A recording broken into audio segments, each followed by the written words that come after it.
Girls നിങ്ങൾ കല്യാണം കഴിക്കുമ്പോൾ നിങ്ങളൊരു ഹസ്ബൻഡിന് മാത്രമല്ല അവരുടെ ഒരു ഫാമിലി എൻവയൺമെന്റ് കൂടിയാണ് ചൂസ് ചെയ്യുന്നത്. ഞാൻ ഡൽഹിയിലെ ഒരു ഗവൺമെന്റ് ഹോസ്പിറ്റലാണ് വർക്ക് ചെയ്യുന്നത്. അവിടെ കൂടുതലും ഈ ബീഹാർ യു പി എന്ന് വരുന്ന ആൾക്കാരാണ്, പേഷ്യൻസ് ആണ് വരുന്നത്. അപ്പോൾ അവിടെ especially obs and gynae department O P ഡിയിൽ ഞാൻ കാണുന്ന ചില സിറ്റുവേഷൻസ് എന്തായാലും എല്ലാ ഗേൾസും അറിഞ്ഞിരിക്കേണ്ട ഒരു കാര്യമാണ്. ഡെലിവറി കഴിഞ്ഞ് ചിലപ്പോൾ അമ്മമാർക്ക് ഒത്തിരി ബ്ലഡ് ലോസ് വരാറുണ്ട്. അപ്പം നമ്മൾ ഫാമിലിയോട് പോയി പറയും നമുക്ക് ബ്ലഡ് വേണം, ആരെങ്കിലും ബ്ലഡ് കൊടുക്കണമെന്ന്. അപ്പം കുറേ പ്രശ്നം കണ്ടിട്ടുണ്ട്. ഈവൻ ഹസ്ബൻഡ്സ് റെഡി അല്ല സ്വന്തം വൈഫിന് ബ്ലഡ് ഡൊണേറ്റ് ചെയ്യാൻ. ഡെലിവറി കഴിഞ്ഞ് ബേബി ഹെൽത്തി ആണോ, ബേബി എങ്ങനെ ഇരിക്കുന്നു, അതിനെ ചുറ്റിപ്പറ്റിയായിരിക്കും എല്ലാവരും. അമ്മേനെ ആരും നോക്കാറില്ല. പിന്നെ കുറേ പേരുണ്ട്, അവർക്ക് കുറേ സൂപ്പർസ്റ്റിഷൻസ് ഉണ്ട്. ഡെലിവറി കഴിഞ്ഞിട്ട് അമ്മയ്ക്ക് ഈ ഭക്ഷണം കൊടുക്കരുത്, ആ ഭക്ഷണം കൊടുക്കരുത്, അങ്ങനെ പറഞ്ഞ് ന്യൂട്രീഷൻ കൊടുക്കുന്നേയില്ലായിരുന്നു. ചിലവരൊക്കെ 2-3 ദിവസം ഡെലിവറി കഴിഞ്ഞിട്ട് ഫാസ്റ്റിംഗിൽ അമ്മേനെ വെക്കുന്നുണ്ടായിരുന്നു. ചിലപ്പോഴൊക്കെ ഈ അമ്മമാർക്ക് അനീമിയ ഉണ്ടാവും, HB കുറവായിരിക്കും. അപ്പം നമ്മൾ അഡ്വൈസ് ചെയ്യും ഈ ഫുഡ് കഴിക്കണം, ഇതൊക്കെ കഴിക്കണം, അങ്ങനെ കഴിക്കണം, ഇങ്ങനെ കഴിക്കണം.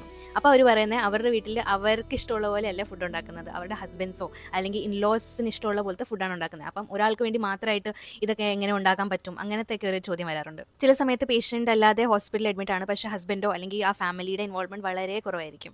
ആൻഡ് ഇത് എല്ലാ ഹസ്ബൻഡ്സിനെയും കുറിച്ചല്ല, നല്ല ഫാമിലീസ് ഉണ്ട്, നല്ല ഹസ്ബൻഡ്സ് ഉണ്ട് definitely.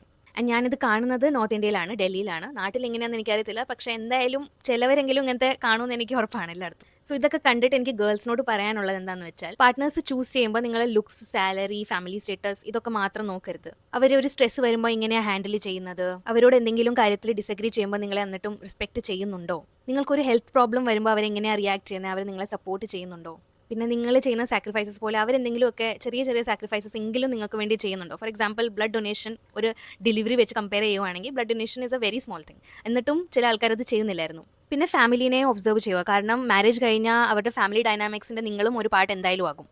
And girls financially independent ആകാൻ എന്തായാലും ശ്രമിക്കുക. കാരണം പാർട്ട്ണറിനെ ഡിപ്പെൻഡ് ചെയ്യുന്നതും ആൻഡ് പാർട്ട്ണർ ഇല്ലാതെ ജീവിക്കാനേ പറ്റാത്തത് രണ്ടും ഡിഫറെൻറ്റ് തിങ്സ് ആണ്.